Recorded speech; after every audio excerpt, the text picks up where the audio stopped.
The country is in the midst of I call it a civil discourse. It's been this way for almost 2 years now. When the COVID first swept the country in March of 2020, most people were united. They were willing to do what was needed to flatten the curve. 2 weeks to flatten the curve turned into 2 months. People started losing faith in people like Anthony Fauci. No one in a leadership position knew what the hell was going on. The George Floyd thing happened, and most people agreed that that cop was in the wrong. Once again, it was something that could have united the country. But social justice warriors, they don't want unity, they want chaos. We all know what happened next. The summer of 2020 was filled with riots in major cities. Ending racism was the new cause for the far left. You can only call people racist for so long before it begins to lose its impact. Like I've said many times before, being called a racist has lost all meaning. It's like the boy who cried wolf. They cried racism so many times without reason that many people no longer believed it. Now, the civil discourse involves the COVID again. But this discourse isn't between you and me. It's not between you and your neighbor. It's not between red states and blue states. It's between the people and the media, the people and the politicians. It's between common sense thinkers and illogical thinkers. The good news is 92% fall into one category and just 8% in the other. The problem is the 8% control a sizable portion of the media. They control social media. They also have celebrities and professional athletes pushing their propaganda. Except when it comes to the COVID. The majority of Americans are done with the COVID. Anthony Fauci no longer has control over their lives. He's lost all credibility. Fauci used to make headlines anytime he opened his mouth. Now, no one gives a shit about Fauci's opinion. Over the weekend in the NFL and the NBA, for the first time in a while, we saw professional athletes mirror the perspective of the average American. And of course, we saw the media and social media lose their shit. After the Packers beat the Browns Saturday afternoon in Green Bay, Aaron Rodgers was interviewed by Erin Andrews. Now, due to the NFL's ridiculous COVID protocols, Erin Andrews is required to be socially distanced from Aaron Rodgers during the interview. For safety. I guess the league forgot that Aaron Rodgers wasn't socially distanced on the sidelines. He wasn't socially distanced on the field. I guess the logic here is that COVID can only spread during the post-game interview. So Erin Andrews interviews Aaron Rodgers. And it's the typical post-game football interview. Nothing interesting about it. The point of contention happened once the interview was over. Ladies and gentlemen, I present to you the hug heard round the world. He's happy with his situation. He's happy with the Green Bay Packers. He's happy with the coaches. Whoa, I don't know about you guys, but that hug was just so controversial. What are they doing? They can't be hugging. It's too dangerous. The reaction in the media was the typical bullshit. Aaron Rodgers and Erin Andrews spark outrage. No wonder the country is so confused. They see two people hug on national television. No, the country's not confused. We've never seen things clearer. People are no longer falling for the bullshit. The only people confused are in the media. They can't get their story straight. Trump's in office. The vaccines are evil. It was rushed. Don't get the vaccine. Biden in office. If you don't get the vaccine, you're an anti-vaxxer. Remember when the media claimed that the NFL was racist? People like Jamel Hill, they were claiming the NFL held a bias against black quarterbacks, even though the top paid players in the league are black quarterbacks. Remember that? The media has been telling us for years that the NFL is a racist institution. One of my favorite virgins, Karan Phillips at Deadspin, he posted his latest article this morning. The topic, Antonio Brown. Everyone is sick and tired of Antonio Brown except the Tampa Bay Buccaneers. I'm not tired of Antonio Brown. Are you? The reason Karan Phillips and the rest of the media are tired of Antonio Brown? He had the audacity to obtain a fake vaccination card. He should be banned from the NFL. The first paragraph, the very first paragraph in this article, contradicts everything the media has told us about the NFL.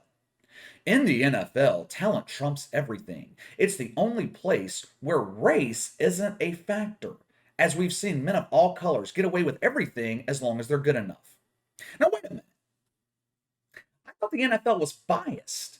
I thought they were biased. But now, when race doesn't fit the narrative, the NFL is wrong for allowing a black player to make countless mistakes but still be allowed to play.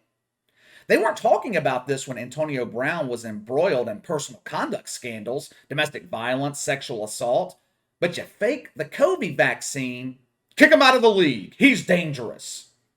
After the Bucs demolished the Panthers yesterday, which by the way, he's flown under the radar this year because Urban Meyer stole the spotlight of being the worst coach in the NFL, but Matt Rule has got to go. This man is clearly in over his head. Doesn't know what the hell he's doing. For over a month now, he has been alternating quarterbacks mid-game, which is a death sentence in the NFL. But that's a topic for another day. Back to Antonio Brown.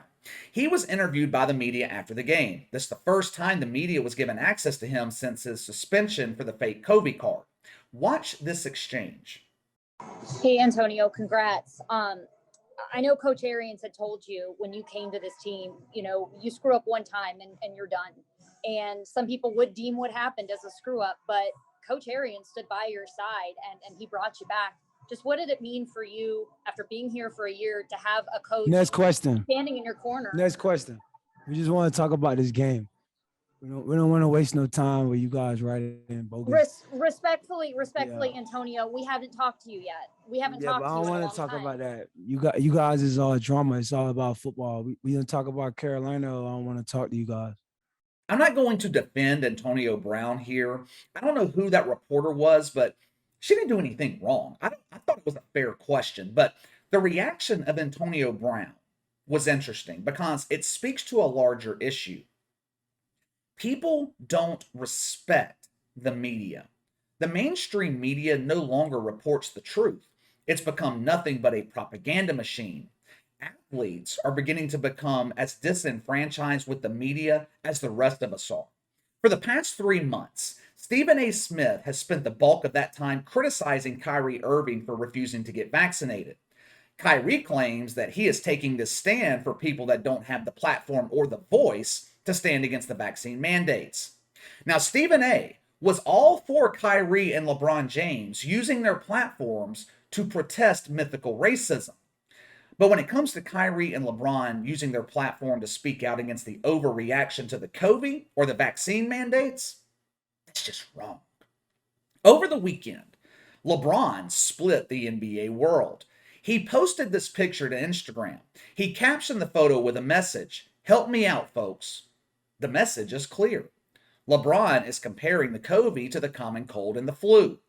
Now, he hasn't come out and said it, but I think LeBron James wants the COVID protocols in the NBA to be abolished.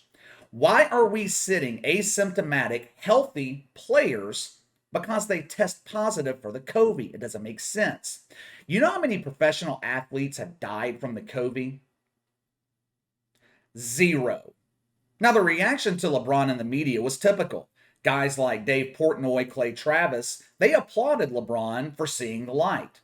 Then we had your typical virgins, appalled that LeBron has turned his back on the agenda. Some blue check mark named Tommy Beer. He claims to be a journalist in New York City. Looks like a scary beta male to me, but I digress.